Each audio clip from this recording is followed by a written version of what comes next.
Dans l'épisode précédent, nous vous présentions la stratégie d'encerclement organisée par le Rwanda autour du Grand Congo, anciennement appelé Zaïre, maintenant RDC, pour République démocratique du Congo, par l'entremise malencontreuse et maladroite de son voisin, le Congo-Brazzaville, la République du Congo. Le jeu de la géopolitique et du mondialisme étant pas du tout maîtrisé dans nos officines africaines, nous avons souvent droit à de nombreuses incohérences dans leur gestion de la diplomatie résultante d'un manque de vision d'avenir. Néanmoins, il est un sujet que nos services de renseignement africains pensent savoir très bien faire et pratiquer. La surveillance des populations jusqu'au harcèlement de leur personnalité, ciblées comme opposantes et dérangeantes, quel que soit leur lieu géographique dans le monde. C'était le sujet que je me proposais d'analyser avec vous dans un podcast réalisé grâce au concours exceptionnel d'un témoignage récolté d'une victime inattendue et peu connue, mais dont le combat solitaire méritait d'être reconnu. Mes coups de théâtre. Après édition de l'émission, puis sa mise en ligne, retournement de situation, avec une demande ultra violente, menaçante et pressante de rétraction immédiate de l'épisode par la victime elle-même, avec menace à la clé de poursuite en justice si son identité devait fuiter ou si je devais partager publiquement son témoignage, même partiellement. La puissance de l'autocensure. Oui, peur ou autocensure, car que s'est-il passé quand l'on connaît mon style et approche éditoriale, mon approche sur l'intelligence économique, conséquence d'une guerre économique menée contre l'Afrique depuis le XVe siècle. On en parle tout de suite. Générique.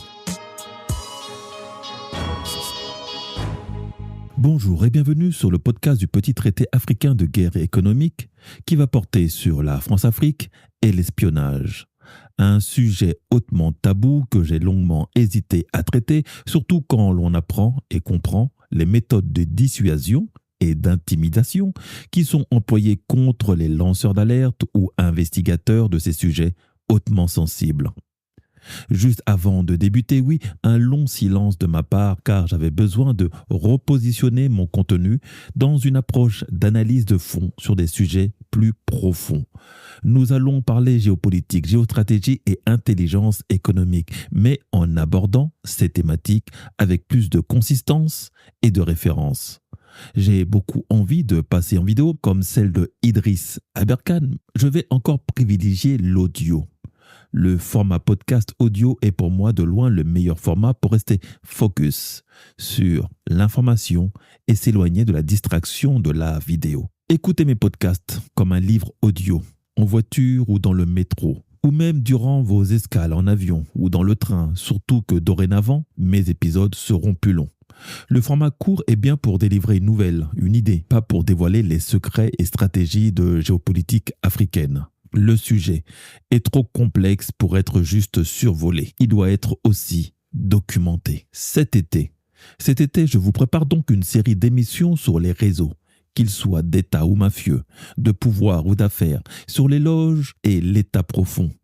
Mais je me reposerai beaucoup sur du contenu déjà publié, par écrit ou par vidéo, souvent sur Arte, qui feront office de sources fiables et indiscutables. Car je sais que mes propos seuls ne suffiront pas à vous convaincre. Sautons donc directement dans le plat. Pourquoi je vous fais part de tout ça? Peut-on réellement et sérieusement parler de guerre économique et d'intelligence économique en passant outre les moyens de pression qui sont utilisés en coulisses pour gagner ces conflits qui se jouent souvent dans les boudoirs feutrés, loin des regards? Ce que l'on voit sur les chaînes d'information continue ne sont que du spectacle et des discours bien convenus. C'est ce que le grand public que nous sommes autorisés à savoir. Ce sont les éléments de langage que nous devons colporter. Pour tout le monde, ce qui est dit dans les médias fait office de vérité. Face à l'AFP, RFI, France Radio, TV5 ou que sais-je encore, nous sommes des complotistes ou des colporteurs de fake news. J'ai décidé que nous allions faire évoluer notre dispositif juridique pour protéger la vie démocratique de ces fausses nouvelles. Un texte de loi sera prochainement déposé à ce sujet. En période électorale, sur les plateformes Internet, les contenus n'auront plus tout à fait les mêmes règles. Comme vous le savez, propager puissamment une fausse nouvelle sur les réseaux sociaux ne requiert aujourd'hui que quelques dizaines de milliers d'euros et peut se faire dans l'anonymat complet. Les plateformes se verront ainsi imposer des obligations de transparence accrues sur tous les contenus sponsorisés afin de rendre publique l'identité des annonceurs et de ceux qui les contrôlent, mais aussi de limiter les montants consacrés à ces contenus. Limiter les montants que pourraient générer ces contenus consistera à mettre des mesures drastiques de censure, donc inciter les entreprises privées à faire la police de la pensée sous peine, elles, d'être sanctionnées, puis de dénoncer et pourchasser ceux qui sont ciblés comme colportant ces fausses news. Pourtant, il existe pléthore de livres ou de documents écrits, audio ou vidéo, du multimédia, pour souvent contredire ce qui est dit avec désinvolture sur les plateaux télé. La plupart de ces lanceurs d'alerte et youtubeurs reposent pourtant leur diatribe sur du contenu vérifié qui, quand il est dévoilé, devient soudainement populiste et racoleur.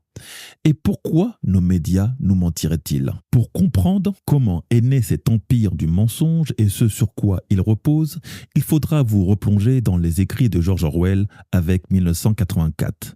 La propagande n'est pas qu'un fait de l'ennemi de l'extérieur, mais aussi des autorités de l'intérieur, et souvent pour le maintien de l'ordre et la sécurité de l'État. La lutte contre la terreur, le terrorisme, mais il ne peut y avoir de guerre ou de maintien d'une dictature sans l'approbation des populations. Oui, c'est dur à dire et à croire, mais nous sommes souvent complices collectivement de notre propre pénitence. C'est nous qui choisissons nos bourreaux et tous nos bourreaux passent par nous pour valider leurs décisions ou actions. Tous les plus grands dictateurs du XXe siècle et maintenant du XXIe siècle auront été d'abord élus par leur propre population, qui aura cru en sa vision avant de s'apercevoir que finalement ce n'était que du bullshit.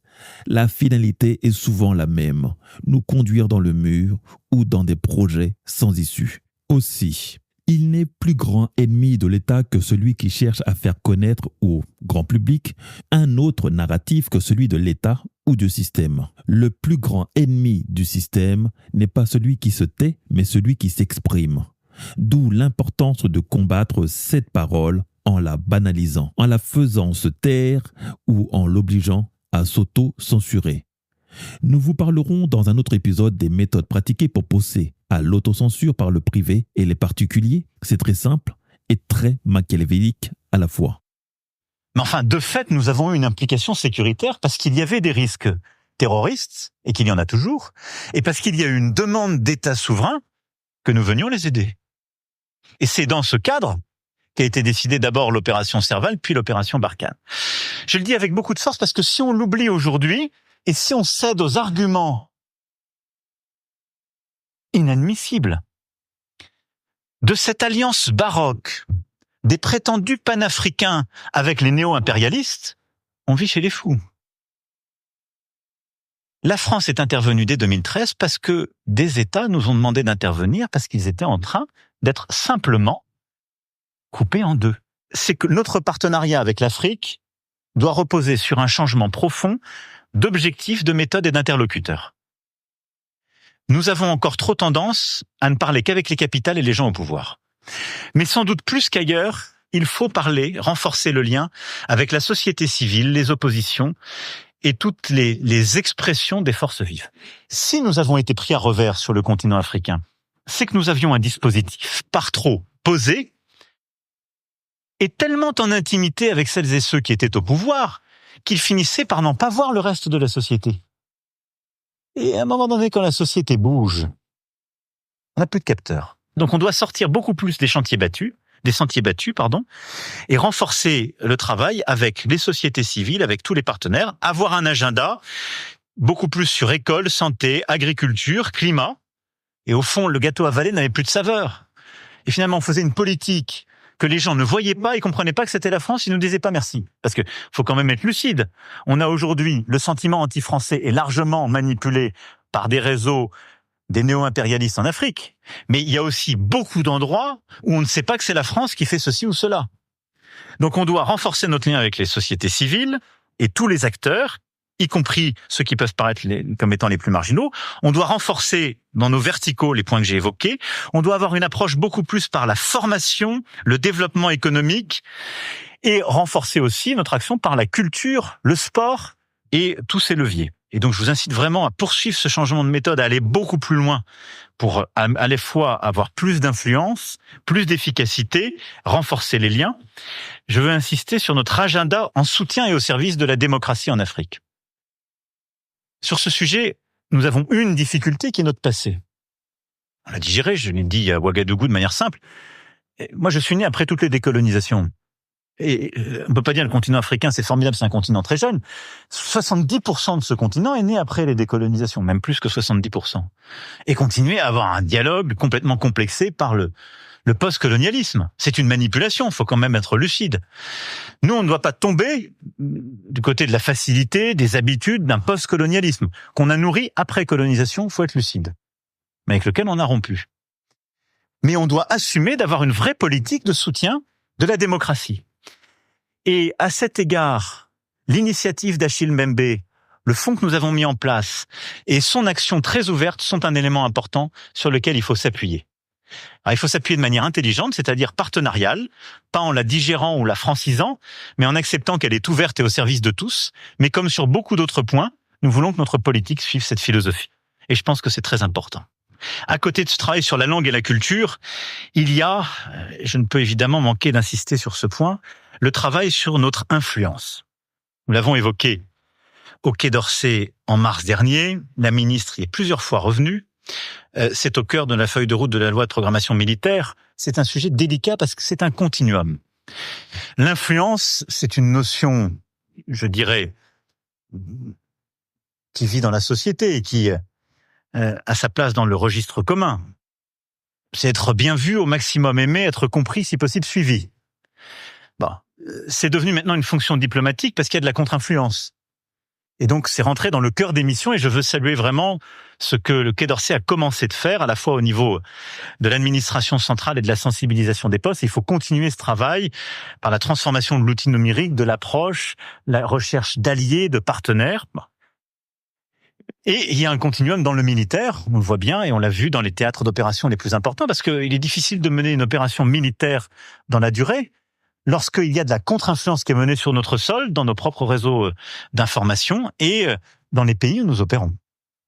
Et puis ça vient toucher évidemment le sujet de l'information, parce que l'influence menée par telle ou telle puissance, selon les règles qu'elle utilise et sa transparence, vient parfois falsifier l'information libre, neutre, et change complètement la forge des opinions publiques. Et je le dis parce que le sujet de l'influence est clé pour l'efficacité de notre action diplomatique, mais pour le fonctionnement même des démocraties à l'étranger et chez nous. Une plus grande efficacité et une sortie de la naïveté. Et si je parle de l'action internationale, je veux juste dire ici quelques mots. Nous devons continuer d'être beaucoup plus efficaces. Il y a aujourd'hui des grandes puissances impériales qui sont plus efficaces que nous et qui structurent une fonction d'influence par tous les canaux, réseaux sociaux, les canaux sous-jacents administratifs et autres, qu'il nous faut analyser de près et contrer. Et donc, nous avons un effort d'organisation, mais aussi de doctrine, d'instruments et d'investissement massif dans tous les domaines de l'influence à faire. Et à faire vite. Parce que nous en subissons les conséquences. Quand j'entends parler de sentiments anti-français dans beaucoup de pays d'Afrique, c'est le fruit d'une stratégie de contre-influence et de désinformation. Elle est très bien faite. Elle utilise parfois ce qui était fait par ceux qui étaient nos amis. Ils savaient remplir des stades de football à peu de frais et faire applaudir des présidents français. Et ils le font maintenant avec d'autres idées. Mais donc ils sont organisés. Ils le font sur des réseaux sociaux. On connaît les instruments, mais il faut qu'on fasse attention. Nous avons, à juste titre, clarifié nos instruments, normalisé, c'est très bien. Nous sommes parfois, en tout cas sur ce registre, impuissantés. Et donc on doit être beaucoup plus efficace. Et puis nous devons penser, je l'avais dit, mais le rôle de l'audiovisuel public à l'international. Et Transmédia Monde, qui est un formidable levier de rayonnement, etc. Mais il faut qu'on soit au clair sur la place qu'on lui donne et le rôle qu'il y joue. Parce que quand il a face à lui, quand il est le seul levier d'une presse considérée comme libre, il a une fonction tout à fait importante. Et donc, on le voit bien, il a affaire face à lui à de la propagande. Et quand cette propagande elle est reprise telle quelle, c'est un sujet parce qu'elle vient parfois menacer la France directement. On vient de le vivre encore au Niger. Et en tout cas, le cadre de son intervention doit être pensé parce qu'en même temps, cet organisme, élu par beaucoup d'États comme un organisme d'État, ce qu'il n'est plus, je vous rassure, enfin, il est lu comme tel. Et il est utilisé par les puissances qui nous contestent comme le fruit d'un impérialisme français sur le champ informationnel. Et donc là, on a construit une équation qui est plutôt perdante, si j'étais honnête avec vous.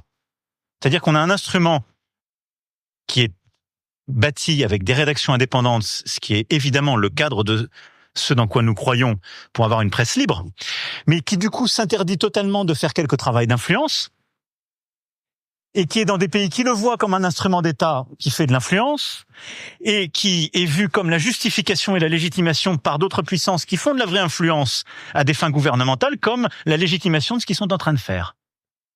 Je le dis avec mes mots, mais enfin c'est à peu près comme ça c'est ça ce que je vis moi. Et à mon avis, ce que beaucoup de diplomates qui sont dans ces pays-là vivent.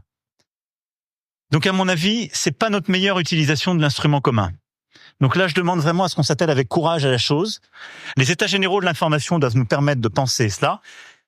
Mais l'indépendance journalistique à laquelle je tiens très profondément et que je défendrai en France comme ailleurs avec beaucoup de force, ne doit pas servir d'interdit de réfléchir à un monde nouveau dans des géographies différentes. C'était un petit extrait de la conférence des ambassadeurs et ambassadrices donnée par le chef d'État français Emmanuel Macron, qui vous apporte tous les motifs de harcèlement des idées panafricanistes et de souverainisme africain. Nous avons là une guerre d'influence qui n'est que le besoin de maîtrise du soft power français sur le continent africain.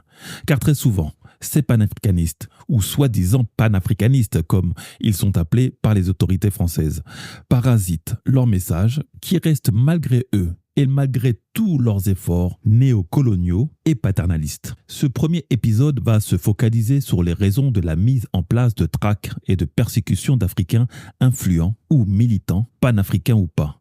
Car il ne suffit plus d'être panafricain pour être dans le collimateur des détenteurs de la pensée unique. Il suffit juste de s'exprimer et de parler. Mais c'est aussi un moment d'opportunité pour ceux qui, pour monter rapidement en notoriété, se mettront du côté des autorités pour bénéficier d'un accès plus facile au succès. La traîtrise a toujours fait partie de la guerre. Pour cela, je me suis reposé sur 3 rapports rédigés très officiellement par le portail d'intelligence économique conduit par les anciens élèves de l'école de guerre économique. Ces rapports sont disponibles et accessibles à tout le monde. Je vous mettrai les liens dans mes commentaires. Ils sont lus par tous les politiques sérieux, le Quai d'Orsay, qui les abreuve d'informations inaccessibles au grand public, les entrepreneurs et investisseurs qui ont besoin de comprendre le marché africain et ses populations. Comment mieux les amadouer pour mieux les arnaquer? Ces rapports ont été mis en ligne sur leur site internet les 10, 17 et 26 juin 2024, avec comme mention la guerre de l'information contre la France en Afrique. Il n'existe pas réellement d'équivalent en Afrique d'école de guerre économique. Il existe une école de politique africaine, mais qui ne traite pas spécifiquement de guerre économique. Si ce n'est celle de mon mentor Jean-Paul Pougala, avec la Pougala Academy. Mais étant lui-même le seul rédacteur de son institution, la portée de ses travaux est très limitée. Et comme nous sommes limités en plus économiquement, l'accès à ces recherches reste payante, donc réduisent d'autant plus la portée de son travail. Aussi, l'on peut en conclure qu'il n'existe aucune institution de recherche géopolitique et géostratégique africaine accessible et disponible. Je vous annonce très officiellement que ce sera l'une de mes mises en œuvre dans les prochaines années. Nous devons avoir des plateformes qui produisent du contenu que nos politiques appliquent et que nos entrepreneurs soutiennent. Notre limitation financière est notre plus grand handicap dans cette guerre qui ne se veut qu'économique et forcément pécuniaire. L'argent est véritablement le nerf de la guerre. Maintenant que nous avons un début de pourquoi, revenons à nos moutons. Pour illustrer ce que l'on expliquera par la suite comme du harcèlement en réseau, afin de comprendre cet art de la guerre qui consiste à parasiter la vie d'un ennemi désigné ou d'une personnalité influente, nous allons aborder deux actualités qui démontrent de cette pratique qui fait déjà rage et vont dans le même sens que le sujet abordé, mais à plus grande échelle, en prenant le cas de personnalités occidentales, histoire de ne pas tomber dans de la victimisation raciale et communautaire. Ceci dit, en passant, il est important de comprendre que la meilleure riposte reste l'offensive. On ne gagne pas de match en restant en défense, c'est bien connu. À un moment donné, c'est toute l'équipe qui doit monter à l'attaque et un attaquant seul ne pourra marquer un but s'il n'a pas de soutien de ses coéquipiers, d'où l'intérêt de l'équipe. Or, c'est l'une des raisons de la faiblesse de notre communauté africaine et afrodescendante face à des communautés organisées. Notre incapacité à se fédérer et surtout une peur viscérale de l'adversaire. Un adversaire qui est à la fois invisible mais aussi extrêmement nuisible car nous nous sous-estimons. Nous sous-estimons notre capacité de résistance et d'ingéniosité à détourner le mal sans devoir sortir une seule arme, sans faire couler le sang de la barbarie. Le 18 juin 2024, l'avocat Juan Branco pousse un cri d'alarme sur son Facebook et sûrement aussi sur son compte X Twitter contre le harcèlement administratif et politique du gouvernement Macron sur sa personne. Sûrement une vengeance du jeune Premier ministre Gabriel Attal qui se disait lui-même harcelé par Juan Branco quand ils fréquentaient ensemble le même établissement scolaire, au collège ou au lycée. Je vous relis les quelques lignes de son témoignage pour que vous en preniez vous-même la teneur. J'ai vécu le fascisme sous Emmanuel Macron. J'ai été ciblé par des procédures politiques lancées par un membre du pouvoir, Aurore Berger, pour avoir écrit un livre, Crépuscule, qu'elle considérait comme une incitation à la commission de crimes et délits. Un livre que personne n'éditait. Un livre qui ouvrait la voie, enfin, à une critique d'un régime avarié, face auquel tout le monde se taisait. J'ai été, de ce fait, ciblé par des agences d'intelligence économique, des barbouzes, des opérations d'influence, montées par des êtres payés des fortunes pour détruire ma vie, ma réputation, mon intimité. J'ai été placé sur écoute, géolocalisé, physiquement suivi par des services de police, puis de renseignement, mobilisés pour me surveiller, m'intimider, m'impressionner, parce que j'avais osé défendre des êtres qui avaient révélé l'impudeur du pouvoir. J'ai eu droit à des opérations visant à détruire mon intimité, relayées par des années d'instruction judiciaire en continu, qui, y trouvant prétexte, iraient jusqu'à chercher mes relevés de notes universitaires pour les faire fuiter, convoquer ma mère, ma sœur, mes amoureuses pour leur faire parler de mon intimité. J'ai connu l'isolement, la brisure que cela suscitait. Jusqu'à entendre une femme, dans mon lit, me susurrer « j'ai été envoyé ». En tant qu'avocat, défendant tout ce que la terre de France générait de dissidents et d'opposants, j'ai vu des dossiers pénaux disparaître, des personnes condamnées pour des actes qu'elles n'avaient pas commis. Des fausses accusations pullulaient. Je les dénonçais. L'impunité. La laideur. La violence. L'indifférence à la vérité. J'ai dû partir en exil, après une énième convocation aux fins de placement en garde à vue. Après d'interminables campagnes de calomnie et de pression, orchestrées par une presse aux ordres qui s'indifférait de la vérité, des années durant, en un harcèlement permanent. Moi qui étais avocat, docteur en droit, diplômé des plus grandes écoles de ce pays, courtisé et recruté en ses plus puissantes institutions, j'ai vu 1000 mensonges se déployer dans le seul but de rompre, isoler, briser. Jusqu'à me voir menacé d'être radié, là encore, pour avoir dit la vérité. Jusqu'à me voir menacé de 15 ans de prison pour des faits qui en rien ne le justifiaient. Engagé auprès de mes clients, qui eux-mêmes s'opposaient au pouvoir, j'ai été ciblé pour les fragiliser. Enlevé et emprisonné à 5000 km de chez moi, cagoulé, menotté, accusé de terrorisme, de complot et d'attentat, menacé de prison à perpétuité, par un régime croupion que l'Élysée soutenait, qui 1000 autres déjà détenaient, et qui massacrait dans l'indifférence de ceux qui nous gouvernaient. J'ai vu à mon retour la censure. L'intimidation. Les journalistes qui tremblaient, hésitaient, effaçaient. Des articles disparaître. D'autres, ne jamais paraître. Des journalistes tout abandonnés. Dans le cadre de ces procédures bidons, j'ai été convoqué à des expertises psychiatriques et psychologiques dont les auteurs admettaient à voix basse être sous intense pression et ne pas savoir comment s'en dépêtrer. Tremblant pour eux, pour moi, pour nous. J'ai vu la rumeur croître, puis s'imposer. Je n'ai, Longtemps, au cours de cette période, pas même pu ouvrir un compte, parce que j'avais défendu un dissident, Julian Assange, et que TracFin avait décidé qu'il s'agissait là de quelque chose qui devait inquiéter, plus que les milliards qui chaque année sont siphonnés. Ce n'est pas du complotisme. Ce n'est pas de la psychopathologie. Ce sont des faits, documentés, accumulés, année après année. Bon, j'ai utilisé Léa, vous m'en direz qu'est-ce que vous en pensez, pour ce bref passage du message de Juan Branco sur sa page Facebook. Ici, l'on constate comment l'appareil d'État est utilisé pour régler des vieilles querelles de chapelle, ici de collège. Et ce qui est intéressant avec le cas Juan Branco, c'est que ces déboires ont vraiment commencé quand il s'est mis à parler d'Afrique et à défendre deux opposants au régime d'hier, de celui de Macky Sall. L'on reparlera d'ailleurs de la chute de Macky.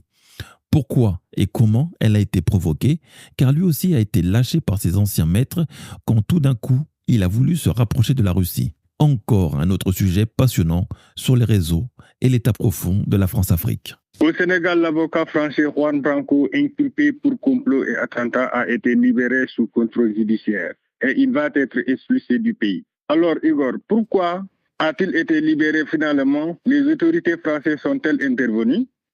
Eh bien Hassan, pour vous répondre, nous sommes avec le correspondant, un des correspondants de RFI à Dakar, Birahim Touré. Birahim, bonjour. Bonjour Igor, bonjour également Hassan. Alors, Hassan vous demande pourquoi Juan Branco a été libéré finalement. Les autorités françaises sont-elles intervenues ? Oui, c'est une bonne question. Déjà, sachez qu'il a été libéré, mais il s'agit d'une libération ou une liberté sous contrôle judiciaire. En tout cas, cela veut dire qu'il peut à tout moment être à nouveau appelé par la justice sénégalaise, comme hier l'a indiqué le ministre de la Justice, garde des Sceaux, lors d'une conférence de presse. Et ce, malgré son expulsion du territoire sénégalais. Oui, il a été expulsé hier dans l'après-midi, en début de soirée. Normalement, il a même regagné Paris tôt ce matin. En tout cas, selon les dernières nouvelles. Alors, s'il y a eu des interventions des autorités françaises difficiles, voire même impossible d'être affirmatif sur le sujet, car c'est plutôt une question diplomatique souvent, et les interventions sont souvent frappées du sceau de la confidentialité. Il y a une certitude quand même, c'est le rôle notamment du bâtonnat de Paris, avec la bâtonnière de Paris, Julie Courturier, qui a, dès l'annonce de l'arrestation de Maître Branco, posté un tweet pour s'en offusquer. Il y a eu aussi un soutien de ses confrères avocats français surtout. Hassan, vous avez une autre question à poser à Birahim Touré. Oui, Igor. Comment expliquer ce chef d'inculpation alors qu'il est venu en tant qu'avocat Au Sénégal, ça c'est une excellente question.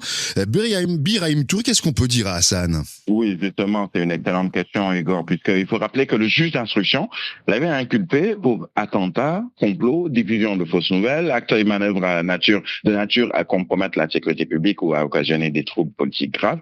Il y a eu même de nouvelles charges de séjour irrégulier, outrage à magistrat, qui se sont greffées à ces accusations. Alors, il s'agit surtout, selon le ministre de la Justice, Ismaël Madior Fall, qui a fait face à la presse hier, d'un cas bien spécial, puisque l'avocat ne se serait pas limité à défendre son client, à savoir l'opposant sénégalais Ousmane Sonko, mais aurait également, à travers ses propos et ses actes, contribué, ce sont ses propos, à vouloir installer la Chienlit au Sénégal en accusant les forces de défense et de sécurité d'être coupables de violation des droits de l'homme et même d'avoir tiré sur les manifestants. On s'en souvient en début juin dernier, ce qu'il avait même amené, lui, Branco, à saisir la Cour pénale internationale pour ces faits. Il s'est également, après avoir fait l'objet d'un mandat d'arrêt international, introduit au Sénégal, frauduleusement, et s'est même permis une prise de parole lors d'une conférence de presse des avocats de Ousmane Sonko. Alors, les autorités ont jugé tout ceci insultant, et une question de principe selon laquelle nul n'est au-dessus de la loi, et même s'il s'agit d'un étranger, finalement. Juan Branco a été l'avocat de Ousmane Sonko, maintenant Premier ministre du Sénégal, mais aussi de Kémi Séba. Son dossier touche pour moi le délicat dossier de la France-Afrique. Et si l'on remonte plus loin dans sa carrière, Branco a travaillé en tant que collaborateur extérieur au ministère français des Affaires étrangères pendant 1 an, entre juin 2012 et 2013. Dans le même temps, il intègre l'équipe de défense de Wikileaks et Julian Assange sous la direction de Balthazar Garzón. En tant que conseiller juridique, il représente alors publiquement l'organisation, notamment lors des révélations d'espionnage de la NSA, National Security Agency, en 2015, relative au président de la République française ainsi qu'à ses grandes entreprises. Il participe aux négociations diplomatiques pour obtenir le droit d'asile à Assange, auquel l'Élysée finit par opposer une fin de non-recevoir. Il est décrit par le supplément comme l'homme dans l'ombre de Julian Assange, chargé notamment des procédures auprès de l'ONU et des rapports avec certains États. Du fait de son travail avec Wikileaks, il est étroitement surveillé et espionné par la CIA, notamment lors de ses visites à Julian Assange à Londres, et porte plainte contre X après que cet espionnage ait été révélé en 2019. Ce qui fait de Juan Branco un très bon client pour nos services du renseignement et spécialistes du harcèlement, surtout depuis que le fondateur de Wikileaks ait été enfin libéré ce mercredi 26 juin à 52 ans, martyr de la liberté d'expression pour les uns, personnage trouble pour les autres, Julian Assange a vécu un enfer suite à ses révélations faites en 2010 sur les agissements malsains du gouvernement Obama dans les zones de conflit. Puis, pour avoir publié des emails du Parti démocrate de sa candidate Hillary Clinton, adversaire de Donald Trump en 2016, et finalement pour avoir collaboré à la télévision russe RT, qui depuis a été interdit de diffusion de tous les pays démocratiques défendant une liberté d'expression qui peut elle seule être en leur faveur. C'est l'image que les défenseurs de Julian Assange attendaient depuis plus d'une décennie. Le lanceur d'alerte australien, devenu un symbole de la liberté d'informer, sorti de prison, embarquant dans un avion à l'aéroport de Londres. Le fondateur du site Wikileaks a conclu un accord avec la justice américaine. Il a accepté de plaider coupable et de reconnaître sa participation à un complot pour obtenir et divulguer des informations relevant de la défense nationale en échange de l'abandon de son extradition vers les États-Unis, sur une saga judiciaire de 14 ans. Tout commence en 2010. Le 5 avril, Wikileaks divulgue une vidéo datant de 2007 montrant un hélicoptère de l'armée américaine tuer plusieurs civils, dont 2 journalistes de Reuters à Bagdad, en Irak. Dans les mois qui suivent, le site internet multiplie les révélations en publiant des dizaines de milliers de documents secrets de l'armée américaine, notamment sur la guerre en Irak et en Afghanistan. Le département de la défense des États-Unis monte au créneau et lance dans la foulée une enquête pour espionnage contre Wikileaks. Mais en novembre 2010, les ennuis judiciaires vont s'intensifier. Julian Assange est visé par un mandat d'arrêt européen émis par la Suède, dans lequel il est accusé de viol et d'agression sexuelle sur 2 femmes. Le lanceur d'alerte nie fermement ces accusations et soupçonne que son extradition vers la Suède permet ensuite de le ramener de force aux États-Unis. Le 19 juin 2012, Julian Assange se réfugie à l'ambassade d'Équateur à Londres, qui lui offre l'asile politique contre l'avis des autorités britanniques. Le cybermilitant ne peut donc pas sortir du bâtiment sans être arrêté par la police, qui va activement le surveiller durant cette période. En 2013, l'enquête américaine pour espionnage aboutit à la condamnation d'une ex-militaire, Chelsea Manning, à 35 ans de prison, qui avait fourni des documents classifiés à Wikileaks. Le président Barack Obama réduira en 2017 sa peine à 7 ans, mais elle sera de nouveau emprisonnée en 2019 pour refus de témoigner contre Julian Assange. En 2016, le lanceur d'alerte, toujours enfermé dans l'ambassade d'Équateur, va s'intéresser à l'élection présidentielle américaine. Wikileaks publie à quelques mois du scrutin une série d'emails piratés du Parti démocrate. Plusieurs observateurs politiques estiment qu'ils ont permis d'avantager Donald Trump face à Hillary Clinton.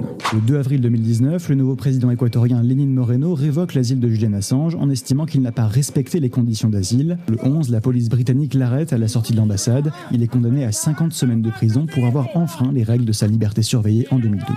Assange est incarcéré dans une prison de haute sécurité à Belmarsh. Ses conditions de détention sont vivement critiquées, notamment par sa famille, ses avocats et plusieurs ONG. Pendant 5 ans, les États-Unis continueront de demander son extradition, refusée par la justice britannique, notamment en raison de son état de santé. Enfin, ce lundi 24 juin, Julian Assange signe un accord de plaider coupable avec les États-Unis dans lequel il reconnaît les chefs d'accusation qui lui sont reprochés. Le hacker australien va bientôt comparaître devant un tribunal fédéral des îles Mariannes, un territoire américain du Pacifique. Il devrait être condamné à 62 mois de prison, déjà purgé à Belmarsh, et pourra regagner son territoire natal et sa famille après 14 ans de combat judiciaire en homme libre. Tout ce qui touche de près ou de loin à l'Afrique et à la Russie en même temps se voit donc automatiquement mis sur surveillance, harcelés pour connaître leurs intentions. Tout ça, toute cette introduction, car on n'en était qu'à l'introduction, tout ça pour vous dire que le harcèlement des services de renseignement existe et a toujours existé, rendant la vie des victimes infernale. Les raisons souvent invoquées sont souvent pour des raisons de sécurité d'État. ce qui est en soi normal et légitime. Mais là où ça le devient moins, c'est quand c'est pour faire pression sur des personnalités d'État, souvent africains. La diplomatie, celle qui se passe loin des regards, se joue et s'équilibre par des moyens de pression, des révélations devant être tenues secrètes et beaucoup de discrétion. Aujourd'hui, l'ennemi numéro 1 de la diplomatie économique française est le panafricanisme. Pas le panafricanisme politique des thésards ou d'intellectuels hagards, ni le panafricanisme artistique de nos fumeurs de chanvre ou fans de reggae. Non, le panafricanisme souverainiste et anti-impérialiste, porté par une jeunesse africaine débordante d'énergie et qui en a marre de vivre dans la pauvreté, à qui l'on ne propose que la précarité, ou comme alternative venir émigrer en France pour occuper tous les sales boulots et être sous-payé, voire mal payé. Dans une posture d'éternelle victime, les services de renseignement français ont donc désigné 3 coupables, ou plutôt 3 responsables. Le porte-parole et conseiller de Guillaume Soro, le très camerounais Franklin Nyamsi, la suisse-camerounaise Nathalie Yamb et le strasbourgeois Kémy Séba d'origine béninoise. 3 orateurs hors pair qui auront retourné la toile et les réseaux sociaux par leur maîtrise du verbe et surtout ayant été capables de se rendre accessibles et compréhensibles de tous. Ce soir, je voudrais en particulier vous rendre compte de l'évolution des combats judiciaires que j'ai dû engager pour défendre mes droits de citoyen français d'origine africaine. Moi, je suis devenu citoyen français en 2002, après m'être installé en France en 2000. Fruit de l'Université du Cameroun et de l'Université de Côte d'Ivoire, dès que j'ai mis les pieds dans l'université française, j'ai été reconnu par mes pairs, philosophes de l'université, comme un sujet hautement qualifié. Époux d'une Française de naissance. Qui plus est, ma procédure de naturalisation s'est faite en 1 année, à tout prendre. Ce qui m'a permis de faire face au redoutable et prestigieux concours de l'agrégation de philosophie et d'être souverainement admis pour le mérite et la compétence parmi ceux qui sont chargés de former la jeunesse française. Ce que je fais sans discontinuer depuis 20 ans. Je suis entré dans ce pays légalement. Au départ d'Abidjan en Côte d'Ivoire, je suis venu avec une inscription à l'université de Poitiers en diplôme d'études approfondies. Or, j'avais déjà fait un diplôme d'études approfondies de philosophie à Abidjan. J'en ai refait un pour me permettre de candidater aux fonctions de maître auxiliaire de l'enseignement secondaire français et par la suite me préparer au prestigieux concours de l'agrégation. Je suis venu par la voie professionnelle en France. Je devais être, notamment à partir de 2021, confronté à la réalité de l'effondrement complet de l'idéal de la France, patrie du respect de la liberté d'expression, de l'admiration de l'esprit. Il y avait eu avant moi toute une kyrielle d'écrivains noirs, français, persécutés, spécialement persécutés, parce qu'on estimait qu'en tant que Noirs de France, Africains de France, ils avaient moins le droit à la critique que les Français blancs. Oui, je devais faire mon mea culpa et me rendre compte que j'avais un peu trop vite adhéré au mythe en ignorant la réalité historique, à savoir que ma patrie adoptive, la France, n'était pas encore complètement décolonisée. L'Afrique elle-même que je laissais derrière moi n'était pas complètement décolonisée. Il s'en suivait que ceux qui dénonçaient la persistance du néocolonialisme subiraient tout naturellement le sort de ceux qui dénonçaient autrefois le colonialisme, comme René Maran, comme Yambo Wologem, comme Mongo Betty. Il fallait que ceux qui marchaient dans les traces de la même critique, il fallait qu'ils subissent le même sort. J'avais été citoyen sous le président Chirac et j'avais écrit des livres. J'en ai écrit maintenant près de 25 au total. Je n'avais jamais été convoqué dans mon cadre professionnel pour m'expliquer sur mes opinions en tant que citoyen. sous Jacques Chirac.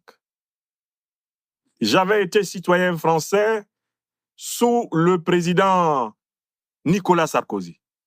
Bien que je critiquasse la politique africaine de Nicolas Sarkozy, jamais il ne crut bon de me mettre à l'index ou de me faire convoquer par mes autorités administratives, académiques, pour me demander de cesser de m'exprimer et de cesser de critiquer la politique africaine que menait son gouvernement. Sous le président Hollande, aucune convocation disciplinaire, aucune injonction ne m'était faite. Rien. Il a fallu qu'à l'Élysée arrive le président Emmanuel Macron pour qu'un jour de 2021, je sois convoqué et sommé de me taire. Avec le temps, j'ai compris que c'est parce qu'on estimait que j'étais de plus en plus écouté qu'il fallait trouver par tous les moyens des arguties. Il fallait trouver des prétextes pour m'empêcher de continuer un ministère d'éveil qui apparemment avait commencé à porter des fruits sur le sol africain dans les diasporas. On a donc décidé de tenter de me punir en m'imputant des fautes professionnelles pour des propos, pour des idées, pour des opinions exprimées en dehors de mon cadre professionnel. C'était donc un extrait du témoignage de Franklin Nyamsi, panafricain depuis 2021, comme il le dit lui-même dans cet extrait. Je le précise car il eut à militer contre Assimi Goïta du Mali avant de se rallier à lui après, à participer à la chute de Gbagbo, donc faisait alliance avec le gouvernement de Sarkozy du moment et celui de Dramane Ouattara qu'il vilipende maintenant depuis qu'il a été banni avec son leader Guillaume Soro de Côte d'Ivoire et de ce fait, il est maintenant amené à être une personne non grata en Côte d'Ivoire. C'est cette rivalité avec le pouvoir en place qui lui vaut sûrement un traitement spécial du renseignement français, puisqu'en collaboration avec celui de Côte d'Ivoire. Son panafricanisme est donc sûrement fin et intéressé, mais qui sert au mouvement dans son envie de souveraineté. Nous allons poursuivre le sujet dans un deuxième épisode avec Nathalie Yamb et Kémy Séba, et nous commencerons à étudier le contenu des rapports de l'école de guerre économique parus le mois dernier contre le panafricanisme. Nous avons beaucoup d'autres militants panafricains, mais peu, eux, ont aussi bien communiqué que ces trois-là sur leurs déboires infligés par l'administration française. Il est impressionnant de voir tout le déchaînement médiatique à leur encontre. Les mêmes qui vont chanter le Che Guevara ou qui vont citer De Gaulle comme référence de démocratie et de souveraineté, la liberté et le souverainisme seraient donc bons uniquement que pour l'Occident, mais pas pour les Africains. C'était le podcast du Petit Traité africain de guerre économique, votre manuel audio et parfois vidéo d'ingénierie économique, sociale et géostratégique dont tout Africain et afrodescendant doit connaître et comprendre. Pour votre éveil et réveil à l'organisation et impact géopolitique sur le monde noir. Pour comprendre le jeu mondialiste et les enjeux du continent, pour mieux aider l'Afrique et les Africains à se libérer de cette prédation économique, mais aussi pour anticiper votre succès individuel et votre réussite collective. Ce podcast n'est bien sûr pas un appel à la violence ni à la haine, ni n'est un média complotiste, mais un webinaire de décryptage économique, stratégique et géopolitique de notre actualité africaine et panafricaine. Je suis Patrice Diansé, concepteur, créateur et animateur de la chaîne Décoloniser les esprits sur mon média Africa Reloaded.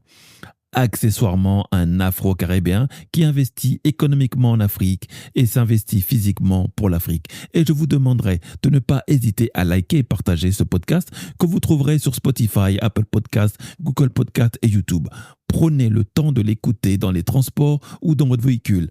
Suivez-moi pour le faire vivre et exister, le faire évoluer et se développer.